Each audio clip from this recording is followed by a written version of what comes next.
Live from our 7 Tasmania studios, your nightly news with Joe Palmer begins now. Good evening, everyone. Despite a desperate need for more space, construction of a new wing at the Royal Hobart Hospital has fallen behind schedule.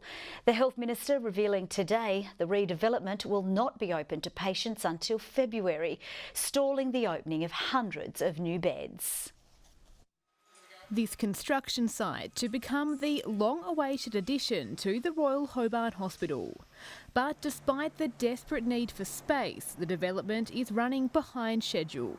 It is of course of utmost importance that we accept a fit-for-purpose building constructed to meet the required standards and that clinical areas are defect-free at practical completion.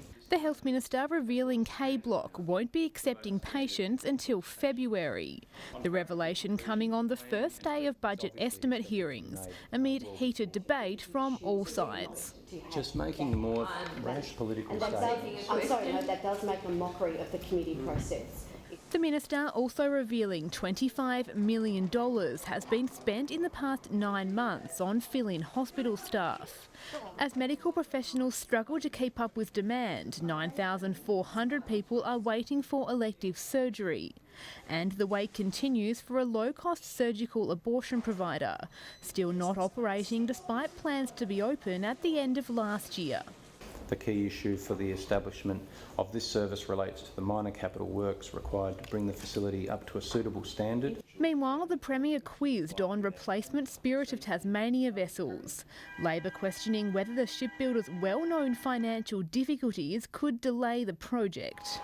Importantly, no payments have been made to date by the TT line to FSG. No money will change hands unless a refund guarantee is in place to protect taxpayer funds. Also grilled on spending within his office, a $52,000 payout for former advisor Brad Nowland, whose position was abolished, and tens of thousands spent on government credit cards. I mean, they're all, I'm advised, reasonable expenses incurred in the course of employment. Treasurer Peter Gushwin will face his hearing tomorrow. Michelle Wisby, 7 Tasmania News.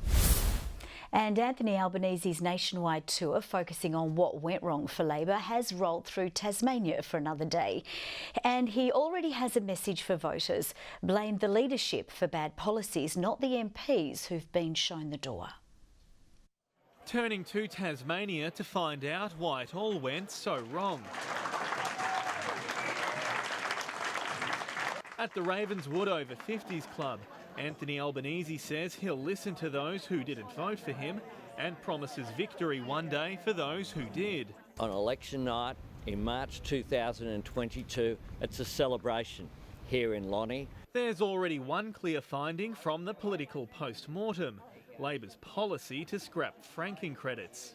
People who were affected by it didn't see themselves as being treated fairly, but also people who weren't affected by it but thought they would be. Ross Hart isn't about to scrap his future in politics, side by side with the new leader, holding out hopes of a campaign comeback. I would love to return to the federal parliament. It is an honour to serve this electorate.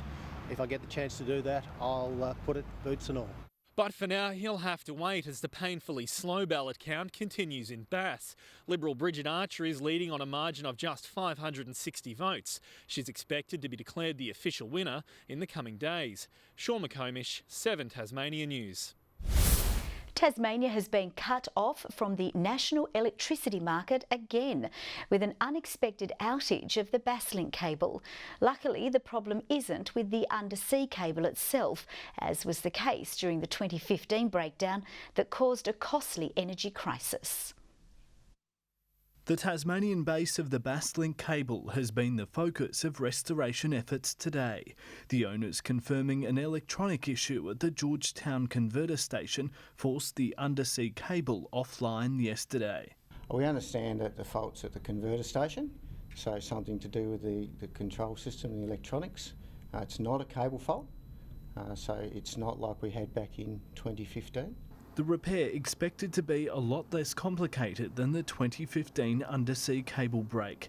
a prolonged outage amid low dam levels, which triggered an energy crisis. The cable's in around 100 metres of water, whereas this one's on land, and so we're expecting it's just a simple process of getting a replacement part and replacing that and getting back into service. That's what we're hoping. But energy analysts say outages result in lost trading time for hydro, with even a 1 cent difference from interstate prices worth $5,000 an hour. Even small differences between the price in Victoria to the price in Tasmania is an opportunity lost. Storages are very healthy at 30+% and rising at this time of year, as we would normally expect. So it's more of an issue of the management of imports and exports across Basilan for a few days. A dispute over who bears the cost for the previous major outage is still continuing. Michael Breen, 7 Tasmania News. 2 drivers have been lucky to avoid injury today after a collision in Launceston. The crash between a hatchback and a truck saw traffic slow to a crawl on Wellington Street just after 11:30 this morning. Fortunately, only minor injuries were reported. $10,000 is now up for grabs for anyone who can help put an end to deliberately lit fires at social housing. Crime Stoppers Tasmania says it's the largest ever award put forward for information leading to a conviction. 20 homes have already been targeted by arson in 2019, with an average of 30 homes damaged by deliberate blazes each year. Crime Stoppers is warning the number of fires is seeing fewer homes available to those in need.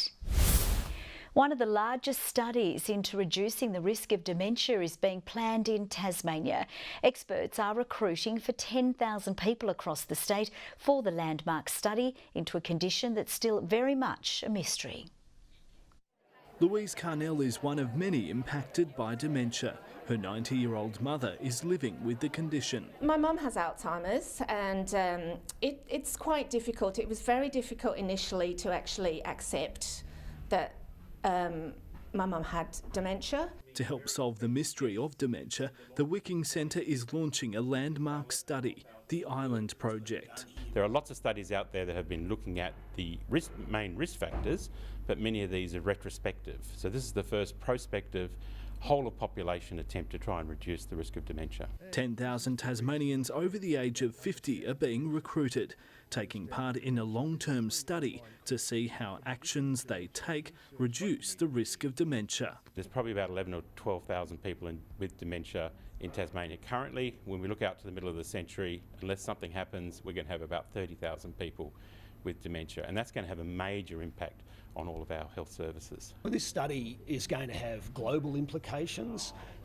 but particularly in Tasmania, understanding what it is that we can all do to be preventing the onset of dementia. Because of her family history, Louise has already changed aspects of her life, including diet, exercise and brain games. I do a lot of reading anyway, but it's more like the brain teasers and things like that.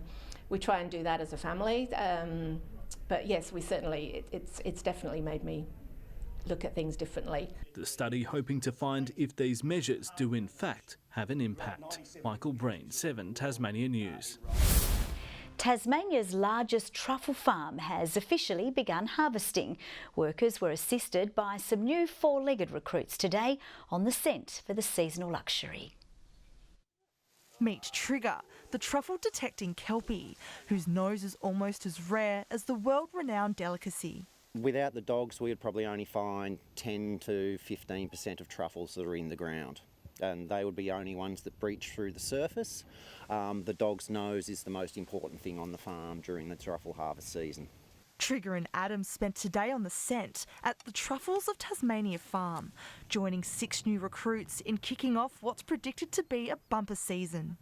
Looking pretty good actually, from what I'm seeing coming in. It's rare to find, it's hard to grow.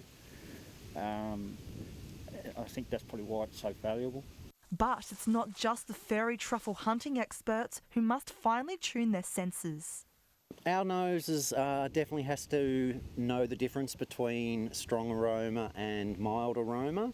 They are the ripest one. The aromatics come through with the ripeness of the truffle. If they've got a cold, flu, it's useless to them. But really they've got to They've got to know how strong the aroma is before they dig them. The 50-hectare farm produces around a tonne of the black fungi every season.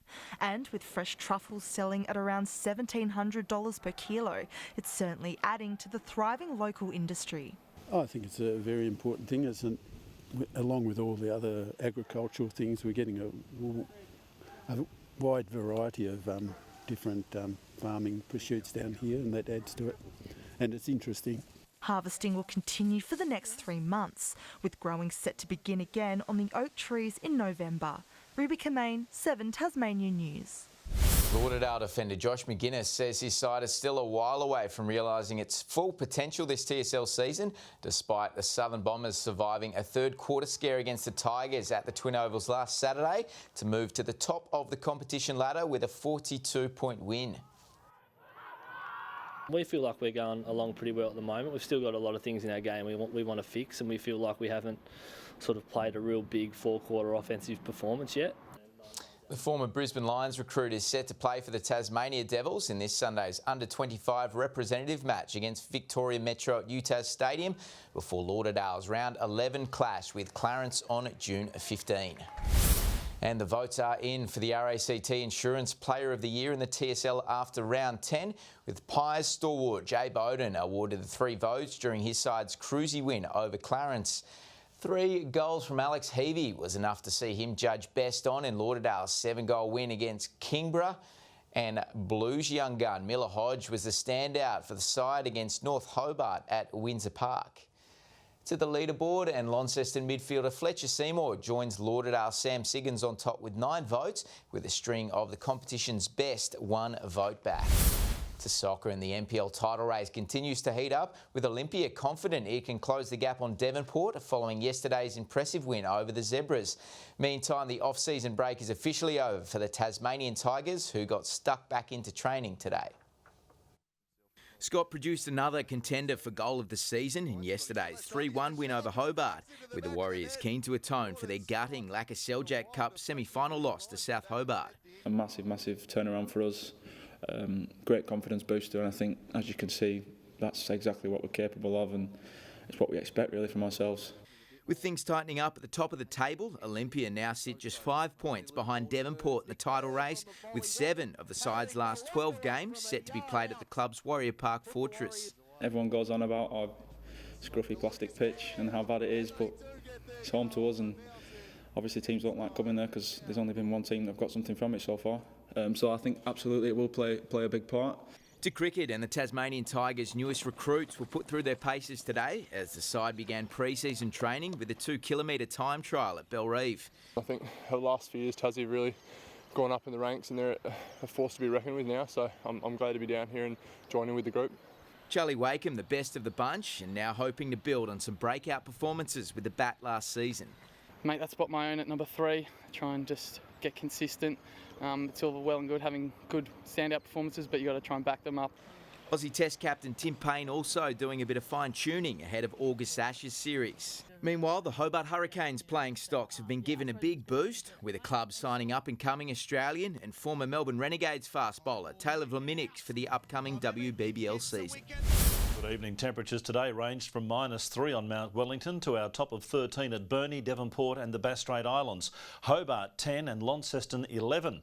Maximum temperatures between 2 and 4 below average. Smithton 12, Low Head, St Helens and Strawn 11 degrees. Friendly Beaches and Ooze 10 and Lyawini a top of 2. An extensive area of cold speckled cloud moved over the state today. The far north of Tasmania found the clearer skies. A cold front has cloud over Victoria, with that cold pool of air pushing westwards to south of Adelaide. Low cloud is trapped under a high over the Bight. High cloud is streaming over parts of the north of the continent. Tomorrow, the low will move east over the Tasman Sea. The high over the Bight remains slow moving, while a cold front passes to the south of WA. Winds south to southwesterly at 15 to 20 knots, but getting up to 20 to 30 knots over the east and south. So we have a strong wind warning for the eastern waters from the top of Flinders Island to South East Cape, a small craft wind alert for the central plateau lakes. Tuesday in Hobart, a top of 12 and partly cloudy, 11 for Adventure Bay, the chance of a shower. Early frost for Tarraleah, a top of 7. Launceston 12, 0 overnight, but a sunny afternoon. 13 the high for Devonport with the same sort of weather. Bridport fine as well and 12 degrees. Burnie, mostly sunny and 13, 11 the top for Strawn with a shower or two, partly cloudy for Marrawar and 13 the high. And for St Helens tomorrow, partly cloudy and 13. Same for Swansea, Whitemark partly cloudy and 13 as well. Fine on Wednesday apart from a shower over the west and far south. Similar weather for Thursday with fresh and gusty westerlies developing, and on Friday patchy morning frost and fine apart from morning showers over the west. Sunny and 23 in Perth tomorrow, cloudy and cool in Adelaide, a possible shower for Melbourne, windy and wet for Canberra and Sydney, windy, cold and sunny for Brisbane. A little cloudy and 7 in Hobart, 6 right now in Launceston and 6 degrees in Devonport. That's Monday's weather, Joe. You excited? Nope, I'm not. I'm not happy at all. It needs to go up a bit. Thank you very much, Mert. That's all from the team for now. Thanks for your company. We'll see you a bit later with updates. Bye.